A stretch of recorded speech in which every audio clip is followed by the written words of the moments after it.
मायके आई बेटी ने ऐसा क्या बताया कि माँ के होश उड़ गए। समर ने बीए पास करने के साथ एक नौकरी भी ढूंढ ली ताकि वह अपने आगे की पढ़ाई का खर्चा खुद उठा सके। उसकी बहन सुनैना ने इस साल इंटर की परीक्षा दी थी। दोनों की आयु में 3 वर्ष का अंतर था। सुनैना 19 वर्ष की हुई थी और समर 22 साल का था। कि बेटे की शादी से पहले बेटी के हाथ पीले कर दे तो अच्छा होगा। माँ की यह इच्छा जानने पर समर ने माँ को समझाया कि आजकल के समय में लड़की का पढ़ना उतना ही जरूरी है जितने कि लड़के का। सच तो यह है कि आजकल लड़के पढ़ी लिखी और नौकरी करती लड़की से शादी करना चाहते हैं। उसने माँ को समझाया, मैं अभी जो भी कमाता हूँ वह मेरी और सुनैना की आगे की पढ़ाई के लिए काफी है। आप अभी सुनैना की शादी की चिंता न करें। समर ने सुनैना को कॉलेज में दाखिला दिलवा दिया और पढ़ाई में भी उसकी मदद करता रहता। कठिनाई केवल एक ही बात की थी, वह थी सुनैना का जिद्दी स्वभाव। बचपन में तो ठीक था, भाई उसकी हर बात मानता था, पर अब बड़ी होने पर माँ को उसका जिद्दी होना ठीक नहीं लगता, क्योंकि वह हर बात हर काम अपनी मर्जी अपने ढंग से करना चाहती थी। पढ़ाई और नौकरी के चलते अब समर ने बहुत अच्छी नौकरी ढूंढ ली थी। सुनैना का कॉलेज खत्म होते उसने अपनी जान पहचान से सुनैना की नौकरी का जुगाड़ कर दिया था। माँ ने जब दोबारा सुनैना की शादी की बात शुरू की तो समर ने आश्वासन दिया कि अभी उसे नौकरी शुरू करने दें और वह अवश्य सुनैना के लिए योग्य वर ढूंढने का प्रयास करेगा। इसके साथ ही उसने माँ को ये भी बताया कि वह अपने ऑफिस की एक लड़की को पसंद करता है और उससे जल्दी शादी भी करना चाहता है, क्योंकि उसके माता पिता उसके लिए लड़का ढूंढ रहे हैं। माँ ये सब सुनकर घबरा गई कि पति को कैसे ये बात बताई जाए। आज तक उनकी बिरादरी में विवाह माता पिता द्वारा तय किए जाते थे। समर ने अपने पिता को सारी बात खुद बताना ठीक समझा। लड़की के पिता को पूरी जानकारी दी, पर यह नहीं बताया कि माँ को सारी बात पता है। पिता खुश हुए और कहा अपना निर्णय वे कल बताएंगे। अगले दिन जब पिता ने अपने कमरे से आवाज दी तो वहां पहुंचकर समर ने माँ को वहीं पाया। हैरानी की बात यह थी कि बिना लड़की को देखे और बिना उसके परिवार के बारे में जाने पिता ने कहा, ठीक है, तुम खुश हो तो हम भी खुश हैं। यह बात समर ने बाद में जानी कि पिता के जान पहचान के एक ऑफिसर जो उसी के ऑफिस में ही थे, उनसे वे सब जानकारी ले चुके थे। एक समय इस ऑफिसर के भाई और समर के पिता इकट्ठे पढ़ा करते थे। ऑफिसर ने बहाने से लड़की को बुलाया था और कुछ काम समझाने के लिए कुछ देर काम के विषय में बातचीत चलती रही और समर के पिता को लड़की का व्यवहार और विनम्रता भा गई थी। लड़की वालों के यहाँ से कुछ रिश्तेदार समर के घर में बुलाए गए। उनकी आवभगत व चाय नाश्ते के साथ रिश्ते की बात पक्की की गई और बहन सुनैना ने लड्डुओं के साथ सबका मुंह मीठा कराया। हफ्ते के बाद ही छोटे पैमाने पर दोनों का विवाह संपन्न हो गया। जोरदार स्वागत के साथ समर व पूनम का गृह प्रवेश हुआ। अगले दिन पूनम के मायके से 2 बड़े सूटकेस लिए उसका मौसेरा भाई आया।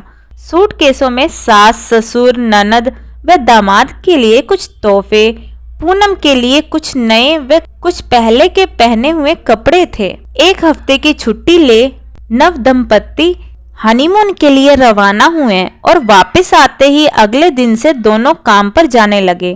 पूनम को थोड़ा समय तो लगा ससुराल में सबकी दिनचर्या व स्वभाव जानने में, पर अधिक कठिनाई नहीं हुई। शीघ्र ही उसने घर के कामों में हाथ बटाना शुरू कर दिया। समर ने मोटरसाइकिल खरीद ली थी। दोनों काम पर इकट्ठे आते जाते थे। समर ने घर में एक बड़ा परिवर्तन महसूस किया जो पूनम के आने से हुआ। उसके पिताजी, जो स्वभाव से कम बोलने वाले इंसान थे, अपने बच्चों की जानकारी अक्सर अपनी पत्नी से लेते रहते थे और कुछ काम हो, कुछ चाहिए हो तो माँ का नाम ले आवाज देते थे। अब कभी कभी पूनम को आवाज देकर बता देते थे और पूनम भी झट आई पापा कहकर हाजिर हो जाती थी। समर ने देखा कि पूनम पापा से निसंकोच दफ्तर की बातें करती।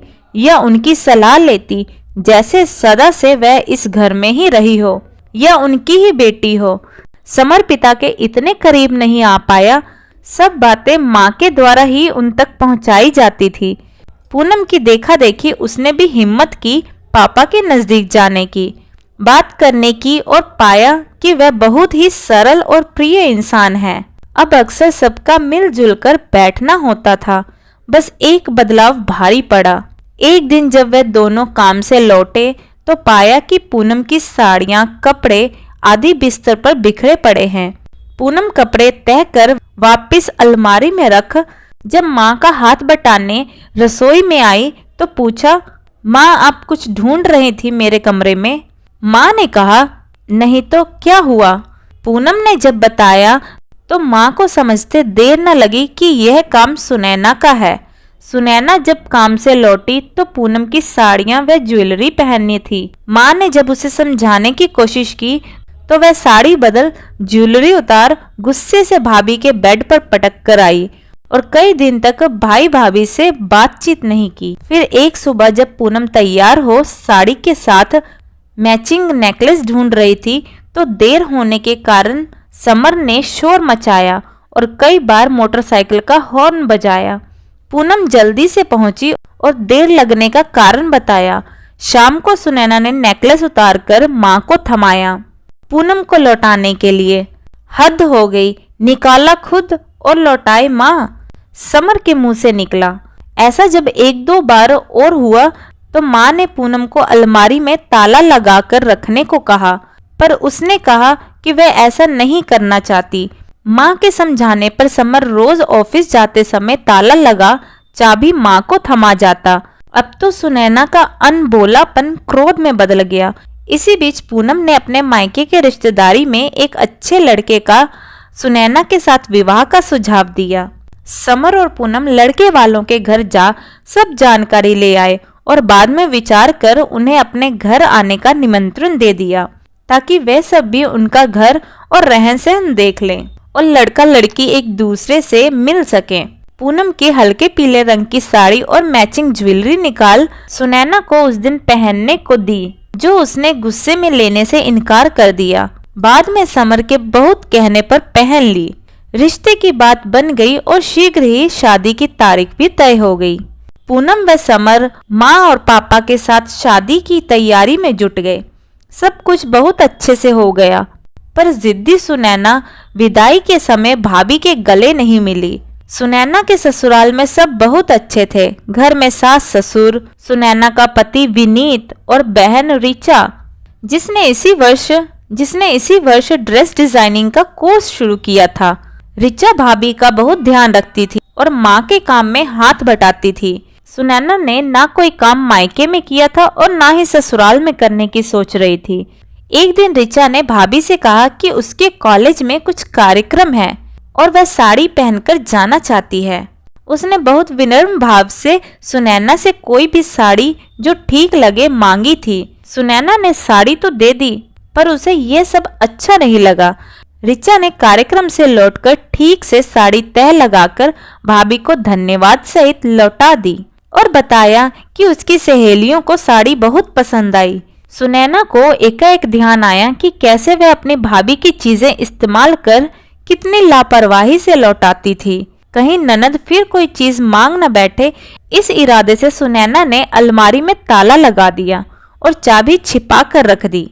एक दिन शाम को जब सुनैना के पति साथ घूमने जाने के लिए तैयार होने के लिए अलमारी से साड़ी निकाल फिर ताला लगाने लगी तो विनीत ने पूछा, ताला क्यों लगा रही हो? जवाब मिला, वह किसी को अपनी चीजें इस्तेमाल करने के लिए नहीं देना चाहती। विनीत ने समझाया, मम्मी उसकी चीजें नहीं लेंगी।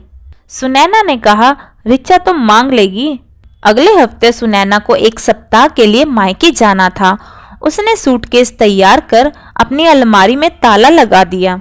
सास को ये सब अच्छा नहीं लगा। सब तो घर के ही सदस्य हैं, बाहर का कोई इनके कमरे में जाता नहीं, पर वह चुप ही रही। मायके पहुंची तो माँ ने ससुराल का हालचाल पूछा। सुनैना ने जब अलमारी में ताला लगाने वाली बात बताई तो माँ ने सिर पकड़ लिया उसकी मूर्खता पर।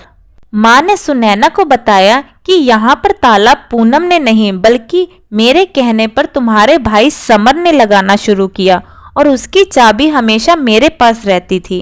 ताला लगाने का कारण सुनैना का लापरवाही से भाभी की चीजों का बिना पूछे इस्तेमाल करना और फिर बिगाड़ कर लौटाना था। यह सब उसकी आदतों को सुधारने के लिए किया गया था। वह तो सुधरी नहीं और फिर कितनी बड़ी नादानी कराई, वह ससुराल में अपनी अलमारी में ताला लगाकर। माँ ने समझाया कि चीजों से कहीं ऊपर है एक दूसरे पर विश्वास, प्यार और नम्रता। ससुराल में अपनी जगह बनाने के लिए और प्यार पाने के लिए जरूरी है प्यार व मान देना। सुनैना की दोपहर तो सोच में डूबी, पर शाम को जैसे ही भाई और भाभी नौकरी से घर पर लौटे तो उसने भाभी को गले लगाया। भाभी ने सोचा शायद काफी दिनों बाद आई है इसलिए ऐसा हुआ, पर वास्तविक कुछ और ही है। सुनैना ने देखा यहाँ अलमारी में कोई ताला नहीं लगा हुआ। वे भी जल्दी ही ससुराल वापस जा ताले को हटा मन का ताला खोलना चाहती थी ताकि अपनी भूल को सुधार सके, सबकी चहेती बन सके जैसे भाभी है यहाँ पर। एक हफ्ता मायके में रहकर उसने बारीकी से हर बात को देखा समझा और जाना कि शादी के बाद ससुराल में सुख पाने का मूल मंत्र है सबको अपना समझना, बड़ों को आदर मान देना और जिम्मेदारियों को सहर्ष निभाना। इतना कठिन तो नहीं है ये सब। कितनी सहजता है भाभी की अपने ससुराल में, जैसे वह सब की और सब उसके हैं। माँ के घुटनों में दर्द रहने लगा था। सुनैना ने देखा कि भाभी ने सब काम संभाल लिया था और रात को सोने से पहले वह रोज माँ के घुटनों की मालिश कर देती थी ताकि वह आराम से सो सके। अब वही भाभी जिसके लिए उसके मन में इतनी कटुता भरी हुई थी उसकी आदर्श बनती जा रही थी। एक दिन जब पूनम और समर को ऑफिस से आने में देर हो गई तब जल्दी कपड़े बदल पूनम रसोई में पहुंची तो पाया रात का खाना तैयार था। माँ से पता चला कि खाना आज सुनैना ने बनाया। यह बात दूसरी थी कि सब निर्देश माँ देती रहती थी। सुनैना को अच्छा लगा जब सबने खाने की तारीफ की। पूनम ने ऑफिस से देर आने का कारण बताया। वह और समर बाजार गए थे। उन्होंने वह सब चीजें सबको दिखाई जो सुनैना के ससुराल वालों के लिए खरीदी गई थी। इस एतवार दामाद जी सुनैना को लेने के लिए आ रहे थे। खुशी के आंसुओं के साथ सुनैना ने भाई भाभी को गले लगाया और धन्यवाद किया।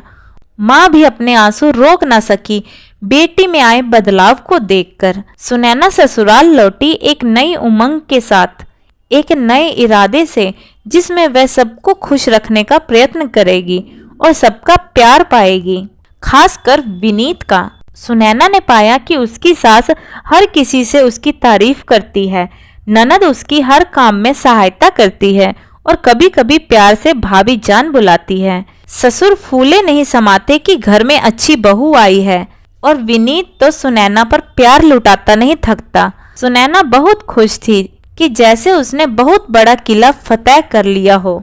दोस्तों, माँ बाप हमारे लिए जो भी करते हैं हमारे भले के लिए करते हैं, इसलिए हमें हमेशा उनकी बात माननी चाहिए और उनके कहे अनुसार काम करना चाहिए। तो दोस्तों, आपको हमारी आज की एक कहानी कैसी लगी कमेंट करके ज़रूर बताइएगा। कहानी पसंद आई हो तो वीडियो को लाइक शेयर करें और चैनल हिंदी स्टोरीज डियर को सब्सक्राइब करना ना भूलें। वीडियो को पूरा देखने के लिए बहुत बहुत धन्यवाद दोस्तों। तो मिलते हैं अगली कहानी में, तब तक के लिए जय श्री कृष्णा।